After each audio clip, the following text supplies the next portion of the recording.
প্রিয় শিক্ষার্থী, আমরা বুলিয়ান অ্যালজেব্রার বাস্তবায়নের আমরা আরও একটা উদাহরণ দেখব।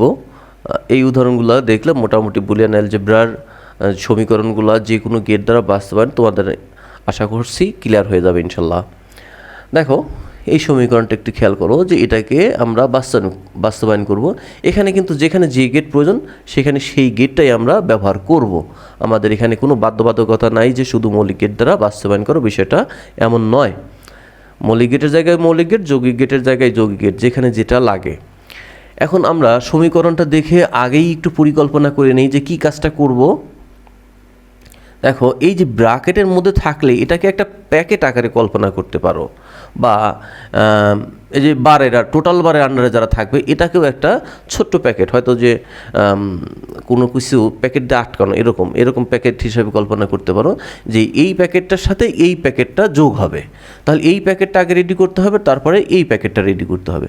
এখন এই প্যাকেটটার মধ্যে কি আছে যে এ বার প্লাস সি, হ্যাঁ, এ বার প্লাস সি সাথে টোটালের উপর বার, তার মানে যোগ আর টোটাল বার, বা যোগ আর টোটাল বার। এই কাজটা কোন গেট করে?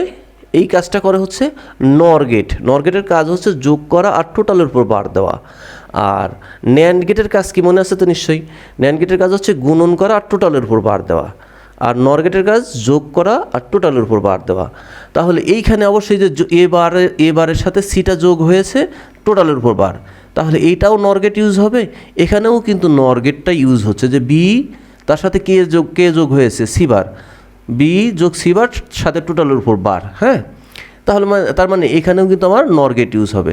আবার এই প্যাকেজের সাথে এই প্যাকেজটাও যোগ হচ্ছে সাথে টোটালের উপর বার, তার মানে এখানেও নর গেট ইউজ হবে।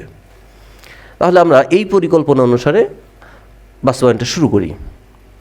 চলক আছে কয় প্রকার? 3 প্রকার, ABC। হ্যাঁ, বি আর সিটা এখানে কেন চাপাই লিখলাম? কারণ বির উপর কোনো সিঙ্গেল বার নাই, এই জন্য এখানে জায়গাটা কিন্তু আমরা নষ্ট করতে পারবো না, কারণ খাতা এখানে গুরুত্বপূর্ণ ফ্যাক্ট, খাতার জায়গা থাকে খুবই কম, এই জন্য আমাদের এখানে যতটুকু চাপাই লেখা যায়। এর উপর সিঙ্গেল বার আছে, এর উপর নট দিয়ে একটা সিঙ্গেল বার নিয়ে আসলাম এবার।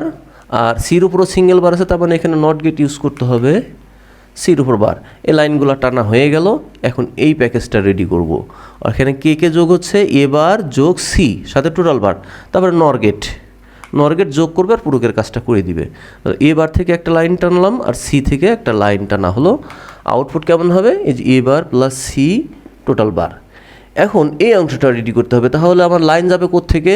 বি আর একটা সি বার থেকে গেল নর গেট, এই যে যোগ আর পূরক। তাহলে আউটপুট কেমন হচ্ছে? B plus C bar total bar. এখন আমার এই প্যাকেজটাও রেডি, এই প্যাকেজটাও কিন্তু রেডি, এই যে দুইটা অংশই রেডি হয়ে গেল। এখন দুইটাকে যদি আমি আবার এই দুইটা আউটপুটকে আবার যদি নর গেটের ভিতর দিয়ে ইনপুট করাই দেই, তাহলে যোগ করবে আর পূরক করবে। কেন যোগ করবে আর আমার যোগ আর পূরকটা কেন দরকার? কারণ এই যে এই অংশের সাথে এই অংশটা যোগ হচ্ছে, আর এই যে এই লাইনটা পূরক হয়ে যাচ্ছে, টোটালের উপর বার হয়ে যাচ্ছে। তাহলে এই টোটালটার উপর বার হচ্ছে না, তাহলে এই প্যাকেজ যোগ এই প্যাকেজ টোটাল বার। এই প্যাকেজ কোনটা? এইটা। এই প্যাকেজ কোনটা? এইটা। তাহলে দুইটাকে নর গেটের ভিতর দিয়ে ইনপুট করাই দিলেই এইটার সাথে এটা যোগ করাবে, সাথে টোটালের উপর একটা বার দিয়ে দিবে। তাহলে লাগাই দাও নর গেট। এই যে আউটপুট চলে আসলো। আশা করছি বুঝতে পারছো। সবাইকে অসংখ্য ধন্যবাদ। আগামী ক্লাসগুলিতে আমরা শুধুমাত্র ন্যান্ড গেট বা শুধুমাত্র নর গেট ব্যবহার করে অন্যান্য সমীকরণ কীভাবে বাস্তবায়ন করা যায়, অর্থাৎ বুলিয়ান অ্যালজেব্রার বিভিন্ন সমীকরণ কীভাবে শুধুমাত্র ন্যান্ড গেট বা শুধুমাত্র নর গেট ব্যবহার করে বাস্তবায়ন করা যায় সেই বিষয় নিয়ে আলোচনা করব। সবাইকে অসংখ্য ধন্যবাদ। আল্লাহ হাফেজ।